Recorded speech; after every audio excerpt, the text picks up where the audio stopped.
மக்களை இந்த ஒரு பதிவில் நம்ம என்ன பார்க்க போகிறோம்னா, இப்போ நம்ம பேச போகிற ஒரு டிஸ்கஷன் ஆனது தலைவர் விஜய் அவர்கள் ரூமில் அவரோட அந்த டீமோடு அவர் கண்டிப்பாக டிஸ்கஸ் பண்ணுவார். அப்படிப்பட்ட ஒரு விஷயத்தை பற்றி தான் இப்போ நம்ம பேச போகிறோம். இந்த சப்ஜெக்டை நம்ம பேசும்போது உள்ளபடியே ஒரு பக்கம் மகிழ்ச்சியாக இருந்தாலும் ஒரு பக்கம் ரொம்ப கவனமாக இருக்கணும். ஏன்னா அந்த உதயநிதி கொடுத்த அசைன்மெண்ட்டில் எடப்பாடி விழுந்துட்டார். தலைவர் விஜய் அவர்களும் இந்த அசைன்மெண்ட்டுக்குள்ளே விழுந்துடக்கூடாது, இது தலைவருக்கு நிச்சயமாக தெரியும். இருந்தாலும் தலைவர் எந்த மாதிரி சுச்சுவேஷனில் இருக்கார், எதனால இதை பற்றி நம்ம பேச வேண்டியது இருக்குன்னா, இதை பற்றி ஒவ்வொரு தாவேக்கா தொண்டனுக்கும் ஒரு அவேர்னஸ் நம்ம முன்னாடியே கிரியேட் பண்ணிட்டா தலைவர் அந்த பாதையில் போகும்போது எந்த விதமான பிரச்சனையும் இருக்காது.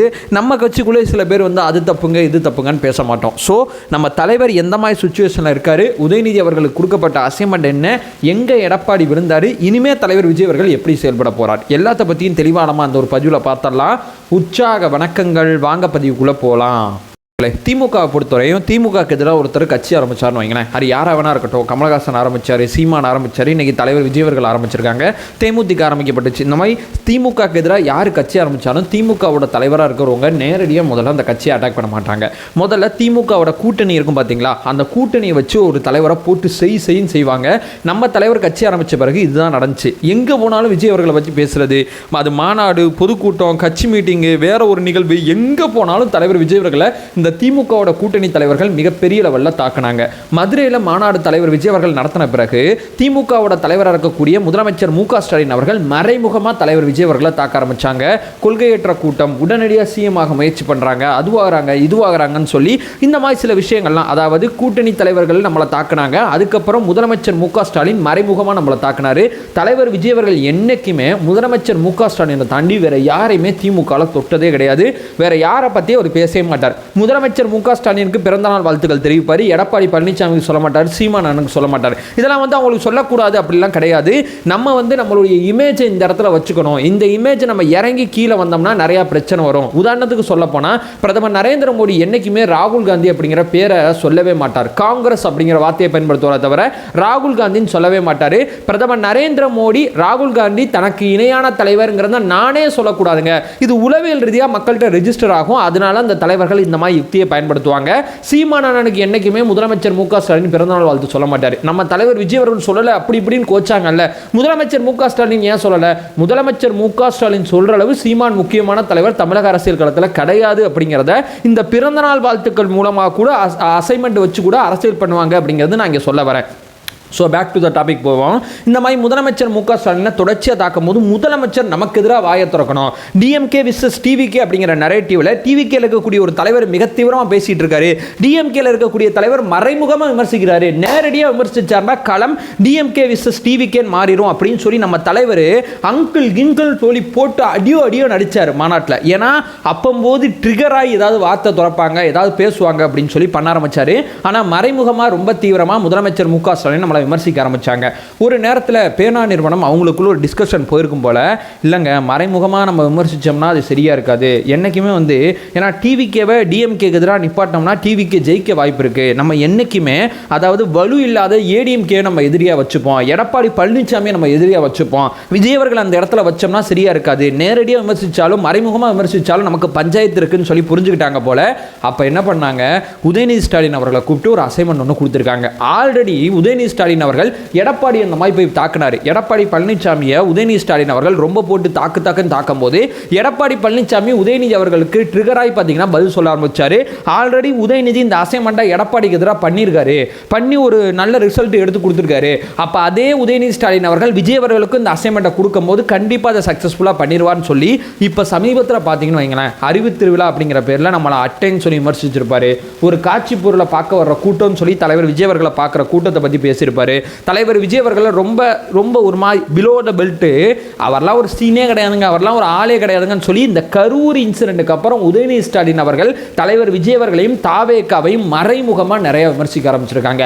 அதையும் தம்பி அடிக்கணும் முடிவு பண்ணால் நேரடியாக அடிக்க வேண்டியதானு சொல்லி கேட்டிங்கன்னா, இந்த நேரடி அடிக்கிறது உதயநிதி ஸ்டாலின் அவர்கள் எப்படி அடிப்பார்னா டிசம்பருக்கு அப்புறம் அடிப்பார். உதயநிதி ஸ்டாலின் அவர்களோட அசைன்மெண்ட் இங்கே ஃபெயிலியர் ஆனால் அப்பம்போதான் முதலமைச்சர் மு.க. ஸ்டாலின் நேரடியாக வந்து தாவேக்காவை எதிர்ப்பார். அதாவது தாவேக்கா நமக்கு எதிராக நிப்பாட்டக்கூடாதுன்னு சொல்லி சொல்லி மிக தீவிரமாக வேலை பார்க்குறாங்க.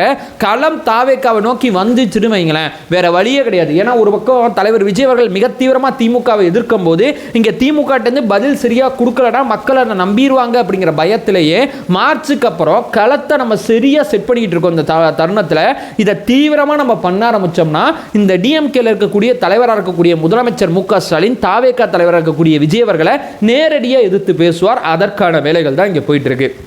உதயநிதி அவர்கள் அப்படி பேசுகிறாரு, உதயநிதி அவர்கள் இப்படி பேசுகிறாரு, ஏன் நம்ம கட்சியோட 2ஆம் கட்ட தலைவர்கள் எதுவுமே பேசலை, ஏன் தலைவர் விஜய் அவர்கள் எதுவுமே பேசலை அப்படிங்கிற கொஸ்டின் கேட்குறீங்க. அவருக்கு முன்னாடி இவ்வளோ தகவல் இருக்குது. அவர் இப்போ பேசினார்னா எல்லாம் தப்பாக போயிடும். எடப்பாடி பழனிசாமி இந்த தப்பை தான் பண்ணார். எடப்பாடி பழனிசாமி பண்ணாத ஒரு மிக முக்கியமான ஒரு விஷயத்தை தலைவர் விஜய் அவர்கள் ரொம்ப தீவிரமாக ரொம்ப மைனூட்டாக போயிட்டு இருக்கார். வேல்முருகன் அவர்கள் நம்மளை பற்றி கொச்சையாக பேசினாலும் பேச மாட்டார். சீமான் அவர்கள் நம்மளை பற்றி கொச்சையாக பேசினாலும் பேச மாட்டார்.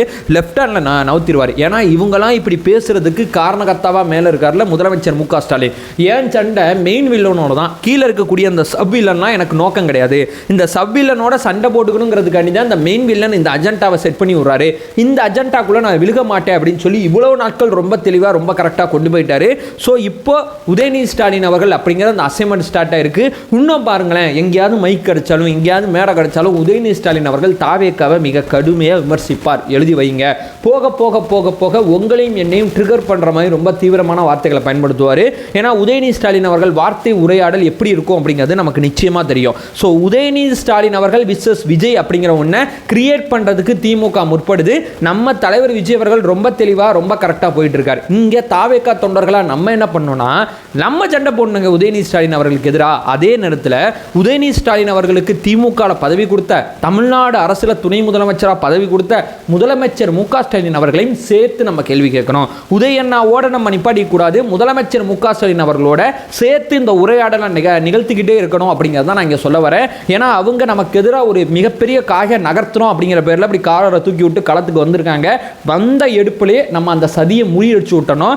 இந்த அஜெண்டானா என் தலைவன்ட்ட ஒர்க் அவுட் ஆகாது, போய் உங்கள் தலைவனை கூட்டுவா அப்படிங்கிற ஒரு அஜெண்டா இருக்குது பார்த்தீங்களா, அந்த அஜெண்டாவை நோக்கி நம்ம இனிமேல் நகர ஆரம்பிக்கணும். ரொம்ப கவனமாக ரொம்ப கரெக்டாக போயிட்டு இருக்கோம். ஏன்னா கூட்டணி தலைவர்களை தாண்டி இன்னைக்கு திமுகவோட அடுத்த முகமாக பார்க்கப்படுற உதயநிதி ஸ்டாலின் அவர்கள் தாவேக்காக்கு எதிராக வந்து நிப்பாட்டி இருக்காரு. உதயநிதி ஸ்டாலின் அவர்கள் அஜெண்டாவை நம்ம உடச்சு விட்டோம்னா நேரடியாக இருக்கக்கூடிய முதலமைச்சர் மு க ஸ்டாலின் விசஸ் விஜய் அப்படிங்கிற நம்ம கிரியேட் பண்ணுற இந்த அஜெண்டா மிக தீவிரமாக ஒர்க் அவுட் ஆயிரும். அதற்கான காலகட்டங்கள் ரொம்ப தீவிரமாக இருக்குது. தேவையில்லாமல் ட்ரிகர் ஆகி தேவையில்லாமல் இது பண்ணி அது பண்ணி உதயநிதி ஸ்டாலின் அவர்கள் அப்படி பேசுகிறார் இப்படி பேசுகிறார், தலைமையிலேருந்து அது வரணும் தலைமையிலேருந்து இது வரணும் அப்படிங்கிற எந்த விதமான விஷயத்தை நோக்கி நகர்ந்துடாதீங்க. தலைமை ரொம்ப தீவிரமாக ரொம்ப கரெக்டாக ஓஹோ 2வது அஜெண்டாக்கு வந்துட்டீங்களா, நான் எல்லாத்தையும் பார்த்துக்கிட்டு இருக்கேன்னு சொல்லி தலைவர் விஜய் அவர்கள் எல்லாத்தையும் பார்த்துக்கிட்டு இருக்காரு. இந்த வீடியோ நான் கட் பண்ணி சின்ன போஸ்ட் நான் ட்விட்டரில் போடுறேன். தயவு செய்து சொல்கிறேன், இந்த அஜெண்டா புரியணும்னா இந்த வீடியோ முழுமையாக பாருங்கள். முழுமையாக பார்த்தீங்கன்னா உங்களுக்கு இந்த அஜெண்டா புரியும்.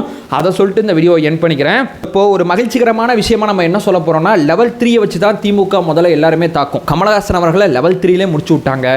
தேமுதிக தலைவராக இருக்கக்கூடிய விஜயகாந்த் அவர்களை லெவல் 3 வச்சிருந்தாங்க. இந்த பக்கம் சீமான் அண்ணனை லெவல் 3 வச்சிருந்தாங்க. லெவல் 2க்கு ஒரு கட்சி அவங்க நகர்த்தி கொண்டு வந்தாங்கன்னா அது தாவேக்கா மட்டும்தான். ஏன்னா தாவேக்கால மிக முக்கியமாக தலைவர் விஜய் அவர்கள் பின்னாடி இருக்கக்கூடிய கூட்டத்தை உதயநிதி ஸ்டாலின் அவர்கள் அப்படிங்கிற ஒரு தட்டை கொடுத்து இந்த அஜெண்டாவை செய்ய சொல்லியிருக்காங்க. இதுவரைக்கும் 3 தலைவருக்கு செய்யாத ஒன்றை நமக்கு செஞ்சிருக்காங்க. அப்போ களம் எப்படி இருக்கு அப்படிங்கிறத பார்த்துங்க. ஏன்னா நம்ம எடுக்கிற ரிப்போர்ட்டை அவங்களும் எடுப்பாங்கல்ல, அவங்களுக்கு எல்லா டேட்டாவும் வரும்ல. அந்த டேட்டா அடிப்படையில் திமுக 2வது லெவலுக்கு வந்திருக்கு அப்படிங்கிறத நான் இங்கே சொல்ல வரேன். ரொம்ப கவனமான காலகட்டத்தை நோக்கி நம்ம பயணிச்சுக்கிட்டு இருக்கோம். மிக தீவிரமாக ரொம்ப கரெக்டாக பயணிங்க. தலைவர் விஜய் அவர்கள் ரொம்ப சரியாக போயிட்டு இருக்கார். அதுதான் நமக்கு இந்த வெற்றி கிடைச்சிருக்கு. அவரை தேவையில்லாமல் வேற எந்த காரணத்துக்காண்டி விமர்சிக்க வேணாம் அப்படிங்கிறத தாவேக்கா தொண்டர்களுக்கு ஒரு அன்பு வேண்டுகோளாக இந்த வீடியோவில் சொல்லிட்டு இந்த வீடியோ என் பண்ணிக்கிறேன். நம்ம சேனலை ஃபர்தராக ஃபாலோ பண்ணிங்கன்னா பொலிட்டிக்கல் சார்ந்து டிவிக்கு சார்ந்து மிக முக்கியமாக பல விஷயத்தை நம்ம பார்த்துட்டு இருக்கோம். நம்மளோட ஒரே நோக்கம் அறியாமை அகற்ற வேண்டும், அறியாமை அகற்றப்பட வேண்டும். Thank you so much.